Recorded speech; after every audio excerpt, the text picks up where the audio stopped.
let us not please sway away from the subject. I am focused on this. Please. Premachandran സാറിന് എന്തെങ്കിലും പറയാനുണ്ടോ എന്ന് ചോദിക്കുക. അല്ല, ഞാൻ ഇന്നിപ്പം റെയിൽവേ സ്റ്റേഷന്റെ ഡെവലപ്മെന്റ് വർക്ക് മുഴുവൻ അനലൈസ് ചെയ്യാണ്. അതിനുള്ള ഉദ്യോഗസ്ഥർ ചെന്നൈയിൽ നിന്നും മധുരയിൽ നിന്നും ട്രിവാൻഡ്രത്തു നിന്നും ഒക്കെ വന്നിട്ടുണ്ട്, കൊച്ചിയിൽ നിന്നും വന്നിട്ടുണ്ട്.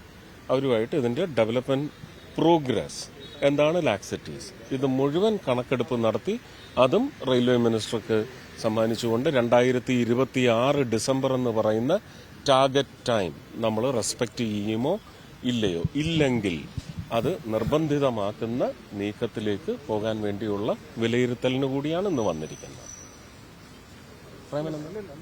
അല്ല, what is your take on this? ഇപ്പോൾ റെയിൽവേ സ്റ്റേഷന്റെ ഡെവലപ്മെന്റ് നേരത്തെ മിനിസ്റ്റർ സൂചിപ്പിച്ചതുപോലെ വളരെ സമയബന്ധിതമായി കൃത്യമായി പുരോഗമിക്കുകയാണ്. അത്ര നമ്മുടെ സംസ്ഥാനത്ത് തന്നെ കൃത്യമായി ടൈം ബൗണ്ടായി പ്രവർത്തന പുരോഗതി നടക്കുന്നൊരു സ്റ്റേഷൻ കൊല്ലം റെയിൽവേ സ്റ്റേഷനാണ്. ഇതിനോടൊപ്പം പ്രഖ്യാപിച്ചതാണ് കൊച്ചി സ്റ്റേഷൻ. പക്ഷേ നിർഭാഗ്യവശാൽ സാങ്കേതിക കാരണങ്ങളുടെ പേരിൽ ആ നിലയിലുള്ള പ്രവർത്തന പുരോഗതി അവിടെ കൈവരിക്കാൻ കഴിഞ്ഞിട്ടില്ല. ഇത് റൈറ്റ്സ് ആണ് ഈ വർക്ക് ഏറ്റെടുത്തിട്ടുള്ളത്. റെയിൽവേയുടെ തന്നെ പൊതുമേഖലാ സ്ഥാപനമായിട്ടുള്ള റൈറ്റ്സും പ്രൈവറ്റ് പാർട്ണറുമായിട്ടുള്ളൊരു ജോയിന്റ് വെഞ്ചർ എന്ന നിലയിൽ വളരെ ഫലപ്രദമായി, മാത്രവുമല്ല ജനങ്ങൾക്ക് പരമാവധി അസൗകര്യം പരിമിതപ്പെടുത്തി ഏറ്റവും മികവാർന്ന നിലയിലുള്ള ഒരൊറ്റ ഇൻസിഡന്റ് മാത്രമാണ്, ഒരു അൺഹാപ്പി ഇൻസിഡന്റ് മാത്രമാണ് ഉണ്ടായത്.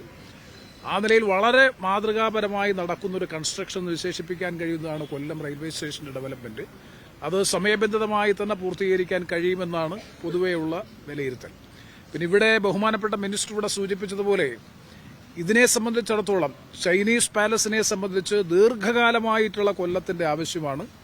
ബഹുമാനപ്പെട്ട മന്ത്രി അതിന്റെ പ്രാധാന്യം ഉൾക്കൊണ്ടുകൊണ്ട് സ്ഥലം സന്ദർശിച്ച് ഈ കാര്യത്തിൽ ഏതെങ്കിലും ഒരു ഡിസിഷൻ എടുക്കാൻ പ്രചോദിതമായ നിലയിൽ വന്നതിനെ വളരെ സന്തോഷത്തോടുകൂടി ഞാൻ സ്വാഗതം ചെയ്യുകയാണ്. നേരത്തെ നമ്മൾ സബ്മിറ്റ് ചെയ്തിട്ടുള്ള നിർദ്ദേശം, കാരണം റെയിൽവേയുടെ കേരളത്തിലെ ഏറ്റവും പ്രധാനപ്പെട്ട ഒരു റെയിൽവേ സെന്ററാണ് കൊല്ലം ചെങ്കോട്ട റെയിലാണ് പ്രഥമ ലൈൻ കേരളത്തിലെ. അപ്പോൾ അതുകൊണ്ട് തന്നെ ഇതൊരു റെയിൽവേ മ്യൂസിയമായി ഇത് പരിവർത്തനം ചെയ്യണം എന്നതായിരുന്നു റെയിൽവേയുമായി ബന്ധപ്പെട്ട് മുന്നോട്ട് വെച്ചിട്ടുള്ളത്. ഇപ്പോൾ ശ്രീ സുരേഷ് ഗോപി, അദ്ദേഹം കൊല്ലംകാരനാണ്. സ്വാഭാവികമായും ടൂറിസം വകുപ്പ് കൈകാര്യം ചെയ്യുന്ന മിനിസ്റ്റർ എന്ന നിലയിൽ ടൂറിസം വകുപ്പിൽ ഉൾപ്പെടുത്തി റെയിൽവേയുമായി സഹകരിച്ചുകൊണ്ട് അത് ഏതാണെന്നുള്ളത് യുക്തിസഹമായി ആലോചിച്ച് വിദഗ്ധരുമായി ആലോചിച്ചതിന് ശേഷം എന്തെങ്കിലും ചെയ്യാൻ കഴിഞ്ഞാൽ തീർച്ചയായും നഗരത്തെ സംബന്ധിച്ചിടത്തോളം വളരെ വളരെ ആശ്വാസകരമായിരിക്കും. കാരണം തകർന്നടിഞ്ഞിരിക്കുന്ന ഈ കെട്ടിടം പുനരുദ്ധരിക്കാനും അവിടെ ജനങ്ങൾക്ക് പ്രയോജനപ്രദമാകുന്ന നിലയിലുള്ള ഏതെങ്കിലും ഒരു സംരംഭം, തീർച്ചയായിട്ടും അതൊരു മ്യൂസിയം അല്ലെങ്കിൽ സമാന സ്വഭാവത്തിലുള്ള എന്തെങ്കിലും ഒരു സംരംഭം ആരംഭിക്കുന്നതായിരിക്കും നല്ലത് എന്നുള്ളതാണ്.